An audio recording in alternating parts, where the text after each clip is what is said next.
Greetings and welcome to the Drilling Tools International 2025 second quarter earnings conference call. At this time, all participants are on a listen-only mode. A question-and-answer session will follow the formal presentation. If anyone should require operator assistance during the conference, please press star zero on your telephone keypad. As a reminder, this conference is being recorded. It is now my pleasure to introduce your host, Mr. Ken Dennard. Thank you. You may begin. Thank you, operator, and good morning, everyone. We appreciate you joining us for Drilling Tools International 2025 second quarter conference call and webcast. With me today are Wayne Prejean, Chief Executive Officer, and David Johnson, Chief Financial Officer. Following my remarks, management will provide a review of second quarter results and 2025 outlook before opening the call for your questions.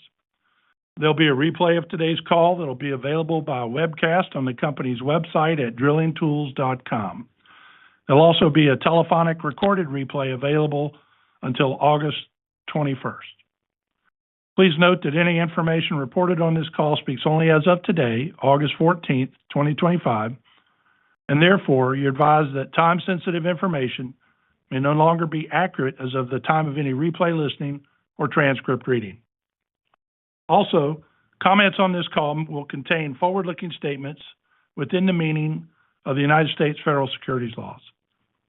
These forward-looking statements reflect the current views of DTI's management.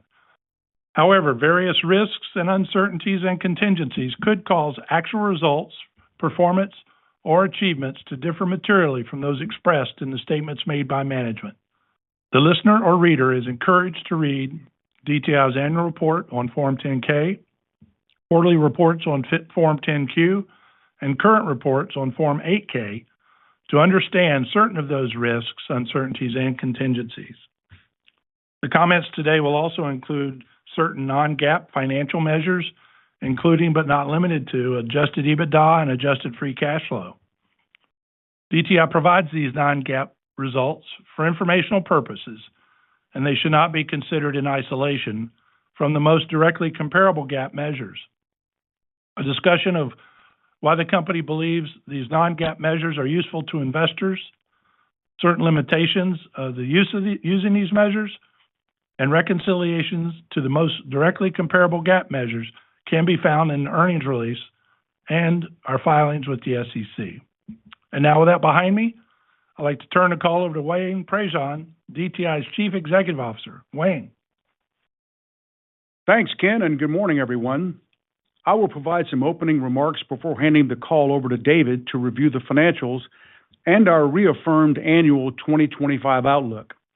I'll then come back and provide a few additional thoughts before we open it up for questions. Despite well-documented industry headwinds and global rig count declines, we are pleased to report that second quarter year-over-year total revenue grew nearly 5% and adjusted EBITDA grew 4%. This tracks ahead of our forecast plan as we reach the halfway point of the year. Our performance this quarter reflects strong execution across most of our business segments, though we continue to see some variability in specific areas.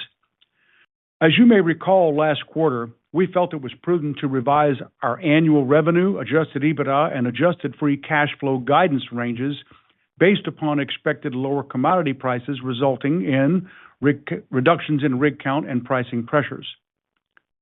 However, DTI benefited from solid progress on our strategic initiatives, particularly the integration of our recent acquisitions in the Eastern Hemisphere, European Drilling Projects, and Titan Tools. Additional progress came from the cost reduction program we instituted early in Q1, and we benefited from outperformance in our DTR and pipe rentals product offerings in the Western Hemisphere. This was somewhat offset by a decrease in product sales due to market conditions and significant softness in our deep casing product line as a result of rig declines in the Middle East and Mexico. Overall, we delivered consolidated financial results that slightly exceeded our internal forecasts for the second quarter. Another highlight for the quarter is we achieved positive adjusted free cash flow in the second quarter for the first time since becoming public. Historically, This has been our weakest quarter due to the impacts of front-loaded CapEx and seasonality effects in Canada. We also continue to benefit from our diversified geographic footprint and customer base. Sequentially, our Eastern Hemisphere operations grew revenue by 21% and contributed approximately 14% of our total revenue in the first half of this year. The Eastern Hemisphere is performing in line with our forecast plan, demonstrating our disciplined approach to capital allocation and our ability to successfully integrate new assets into our operations. During the second quarter, we saw a significant increase in utilization of the DNR tool fleet in the Middle East and throughout the Eastern Hemisphere. This increase in DNR tools deployed contributed to our Eastern Hemisphere growth and Middle East expansion during the quarter. As a result, I'm pleased to report that our Drill and Ream Eastern Hemisphere group achieved its first positive adjusted EBITDA month during the quarter, and this momentum is something we expect to build on in future periods. Looking forward, commodity prices continue to flex as world events have created volatility in the oil markets. Average rig count and activity levels have continued to trend downward. In the past, current oil prices would typically support higher drilling and completions activity than we are seeing today, but our customers have remained cautious as uncertainty persists. Our team continues to skillfully manage the current volatility in commodity prices and rig counts, delivering resilient financial results while navigating the evolving energy landscape. While the market works to find its footing, we still expect uncertainty to continue, causing disruptions through both pricing, pressure, and utilization. In anticipation of these disruptions, and as I mentioned earlier, we implemented a program in the first half of 2025 to cut expenses by an annual $6 million in order to align our spending with the activity levels of our customers. We are pleased to report that we are on track to exceed this goal. Should the market deteriorate further, we have contingency plans to continue adjusting the organization while maintaining operational flexibility to quickly respond to the current challenging environment. Despite these challenges, I'm encouraged by the momentum we're building across the organization. We are seeing the benefits of our investments beginning to materialize, and our personnel continue to execute well in a dynamic market environment. David will now take you through some second quarter and 6-month metrics, as well as our reaffirmed annual 2025 outlook. David? Thanks, Wayne. In yesterday's earnings release, we provided detailed second quarter and 6-month financial tables, so I'll use this time to offer further insight into specific financial metrics. Both total revenue and adjusted EBITDA increased over last year's second quarter by 4.8% and 4.1% respectively, in the face of a 7% global rig count decline over the same period. These results reflect our continued focus on operational discipline and the successful contribution from our recent acquisitions. The integration of Eastern Hemisphere acquisitions is proceeding as planned, with these businesses contributing nicely to our overall results. We believe this continues to validate our stated growth and M&A strategy to further strengthen our business model and diversify our geographic footprint.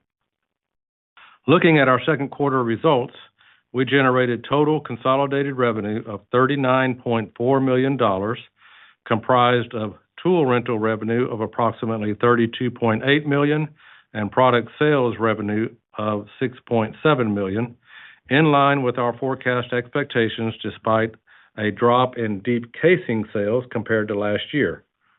Our tool recovery revenue has remained slightly elevated and continues to underpin our product sales performance and fund our maintenance CapEx.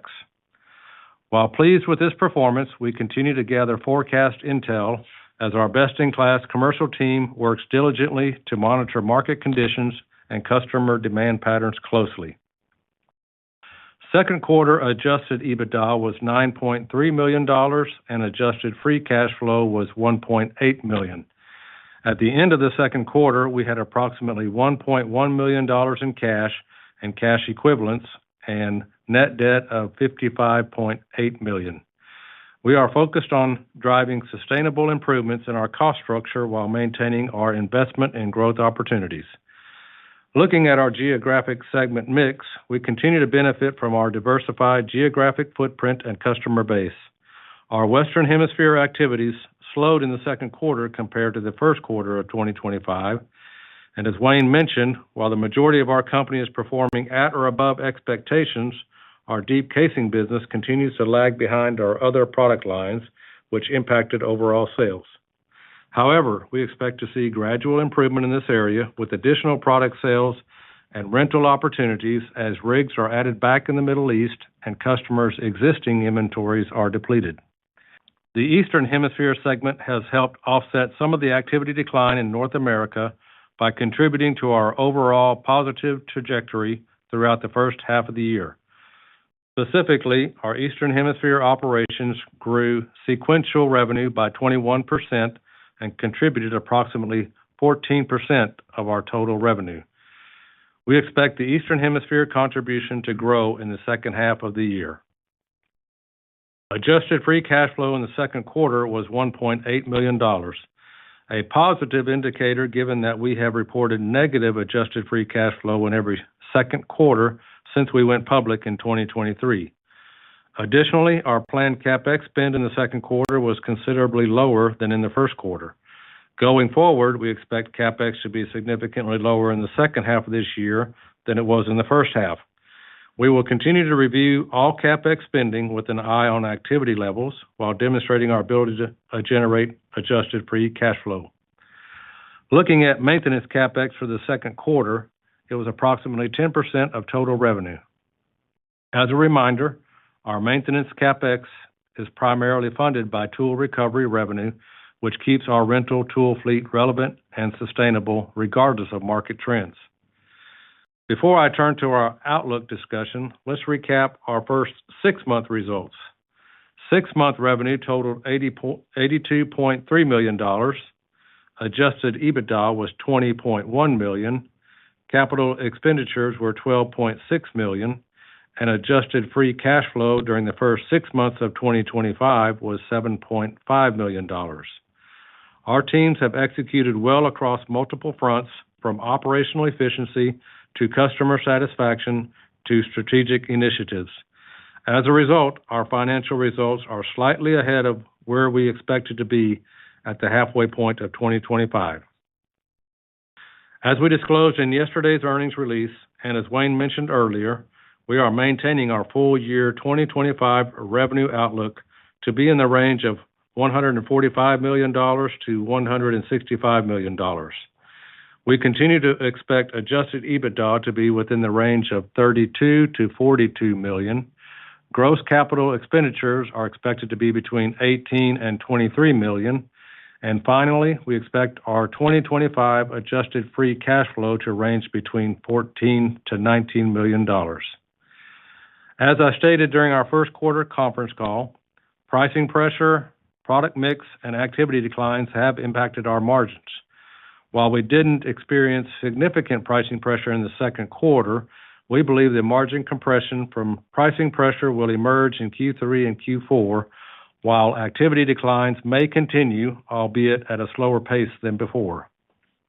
However, in the long run, we believe we can position ourselves to improve our consolidated margin profile over time as we continue to manage our cost structure and add scale. The strategic acquisitions to our portfolio are positioning us for international growth and also providing valuable synergies that will benefit our long-term growth trajectory. Finally, as an update on our capital allocation strategy, we are constantly evaluating opportunities to strategically deploy capital with the sole focus of maximizing value for our shareholders. Back in May, we added another tool to our tool belt with the initiation of a share repurchase program. I am pleased to announce that during the second quarter, we repurchased $600,000 of DTI common stock at an average price of $3 per share. We recognize that there is a significant disconnect between the price of the stock and our perceived value, and we feel it is prudent to act accordingly. We will continue to prioritize financial strength through a disciplined approach and will strategically utilize all the tools at our disposal when opportunity presents itself. That concludes my financial review and outlook section. Let me turn it back over to Wayne to provide some summary comments. Thank you, David.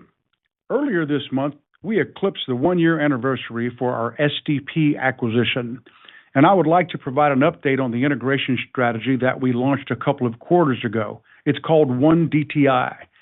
This is an active consolidation effort to get all of our operating divisions synergized on the same systems and processes.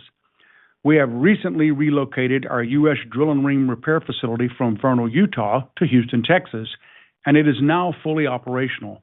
This strategic relocation came 2 years ahead of schedule and is delivering expected cost savings and efficiency benefits. Additionally, we've made significant progress integrating our Eastern Hemisphere operations into our centralized accounting platform. This is a big step forward as it will further streamline workflows and maximize accountability. Finally, we are onboarding all of the acquired business units to our Compass platform to manage assets and customer transactions. We are continuing to make substantial headway on all of our synergy efforts and will continue to provide updates in future quarters. Before we open up the lines for questions, I would like to highlight the following. Based on our solid first half performance and the momentum we're seeing across our business, we remain upbeat about our prospects for the remainder of 2025. While the activity declines to date have not been quite as severe as we initially anticipated, we are beginning to experience various pricing pressures, which we previously baked in that margin compression into the back half of this year. Despite these headwinds, I'm confident in our ability to adapt to the rapidly evolving market, preserve our financial strength, and deliver meaningful shareholder value. Since the new administration's tariff policies were introduced, worldwide sentiment across the energy industry remains apprehensive. Despite the ever-changing news or trade policy shifts, we included any anticipated impact to our business this year into our annual guidance that we updated in the first quarter, which we have reaffirmed this quarter. We continue to see opportunities in our core markets, our competitive position remains strong, and the acquisition integrations are positioning us well for sustained growth. We are confident that our elevated demand for complex wellbore solutions will further strengthen the need for our differentiated technology and the value-added solutions we provide our clients across the globe. The foundation we built through our strategic acquisitions gives us confidence in our ability to capitalize on emerging opportunities that broaden our geographic reach, diversify our revenue streams, and serve our customers even more effectively in key markets. Our past M&A activity has enhanced our competitive position, increased our resilience in a dynamic environment, and has positioned us to move quickly when new value-creating opportunities present themselves. Finally, we again believe that our best-in-class, performance-driven, technologically differentiated offerings, expanding global geographic footprint, combined with disciplined M&A activity, will deliver solid results as energy markets recover. In closing, we are on track as we reach mid-year. It's exciting to see how we adapt and push ahead in a dynamic environment, building real momentum for the company. We value and appreciate our customers, our employees, and our shareholders. I would like to thank every member of the DTI organization for their continuous dedication to working in a safe, inspired, and productive manner. This commitment by our employees is critical in managing this volatile commodity cycle and is vital to our future growth and ability to deliver value to our shareholders. With that, we will now take your questions. Operator? Thank you. We will now be conducting a question and answer session. If you'd like to ask a question, please press star one on your telephone keypad. A confirmation tone will indicate your line is in the question queue. You may press star two if you'd like to remove your question from the queue. For participants using speaker equipment, it may be necessary to pick up your handset before pressing the star keys. One moment, please, while we poll for questions.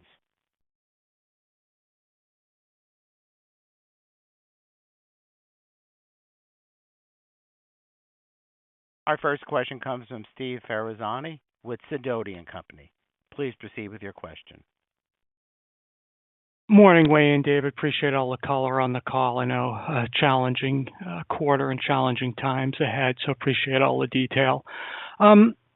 David, you spoke a little bit on the margins holding up pretty well, which is, impressive given the decline in rig count in the quarter.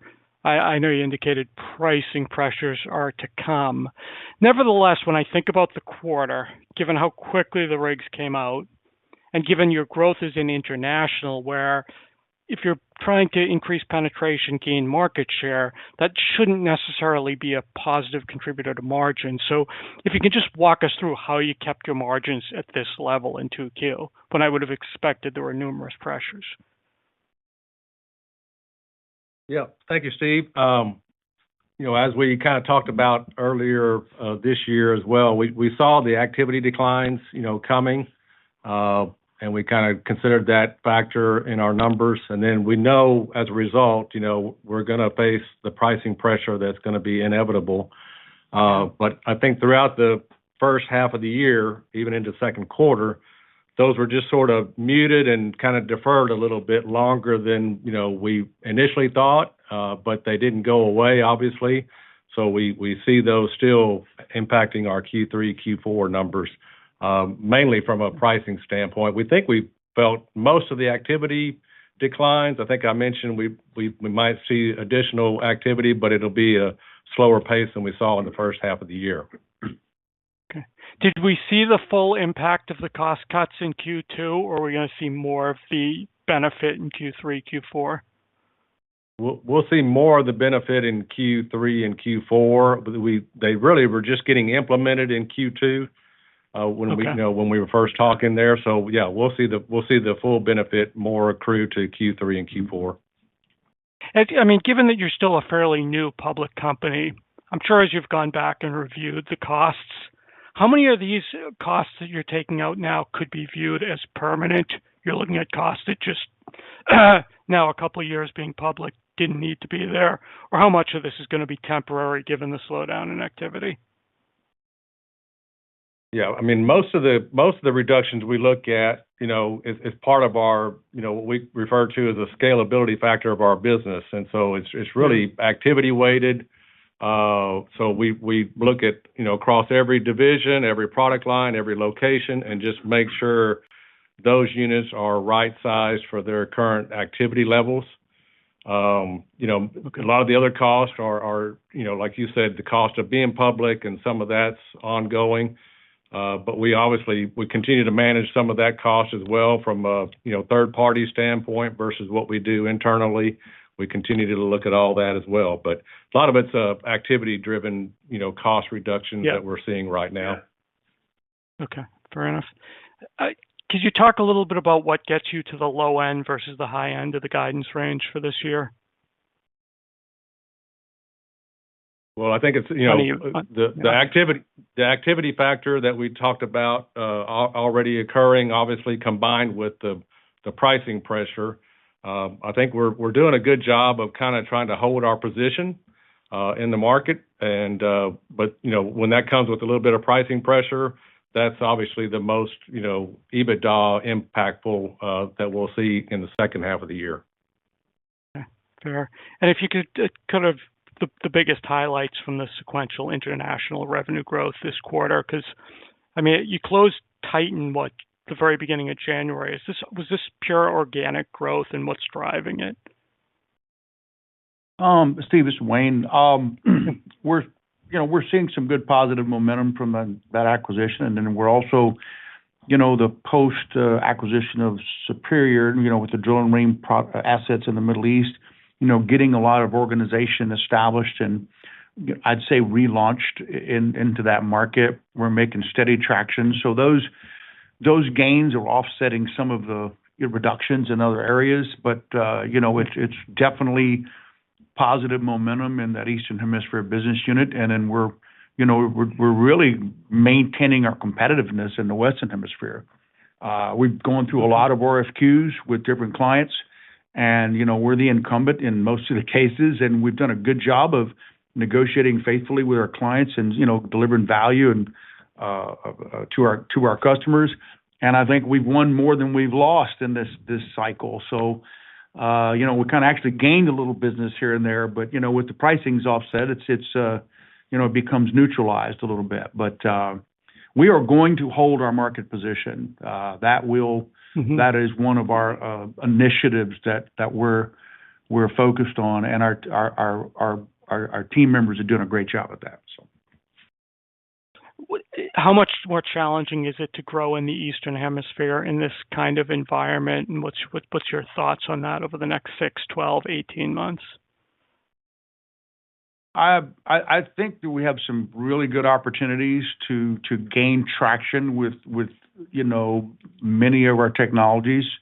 We've expanded the deep casing product offerings to Asia, and now we're going on projects in Africa. So, as a result of us acquiring them, we've enabled them to have more horsepower and resources to chase things, in concert with our other product lines, and getting the leverage and benefits of mutual sales teams and so on and so on. So, we feel like that's our real opportunity to see some growth by having a significant and meaningful footprint in the Eastern Hemisphere going forward. Got it. Thanks, Wayne. Thanks, David. Mm-hmm. Yep. Our next question comes from John Daniel with Daniel Energy Partners. Please proceed with your question. Hey, thank you, Wayne and guys. I guess the first question just relates to the pricing pressures. Is that being prompted by customer RFPs, or is that competition dropping price proactively to try to get into the door? That's a great one, John. Quite frankly, I think when you see the commodity prices reduce, and all of the major operators we work with, they have significant programs. That's where we've aligned our business. You're well familiar with who they are and what the names of those people are, those operators are, which is the bulk of our business. I think we faithfully work with our clients in good communication to recognize that they are going to want to reduce costs, and that process is always in motion with them. When they see a reduction in oil price and activity, that's their opportunity to lower their costs as well. So we have to provide them value, and we have to negotiate with them. So in many cases, it's them signaling to us, hey, look, we're going to need to take a look at this for the next few months, and we go in there and negotiate with them. And it's not really just a competitor walking in and just lobbing missiles at us. I'm sure that's some of the cases, but most of what we do is, ongoing communication with our clients to make certain that we remain the incumbent and provide them value. So. Okay. Thank you. And then the second question, the last one, is it's more of a reminder to me, can you remind me on the exposure to Western Canada and gassy markets and the U.S. Haynesville Marcellus, kind of where you are and what that opportunity set might be for you over the next year or two? Sure. We have a solid presence, with our pipe rentals in the Haynesville, and we also have a pretty good business in the Northeast, which has surprisingly been stable for us for quite a while. And Canada is our second biggest, distribution center. But for Midland, we have a very solid and strong business in Canada, and with a number of loyal customers that have delivered results with us year over year. So I think we're in pretty good shape in both of those places. We're not heavily weighted in any particular area, but we have a solid participation in those gas markets. So we'll take advantage of that. Okay. Thank you for including me. That's all I had. Mm-hmm. Yeah.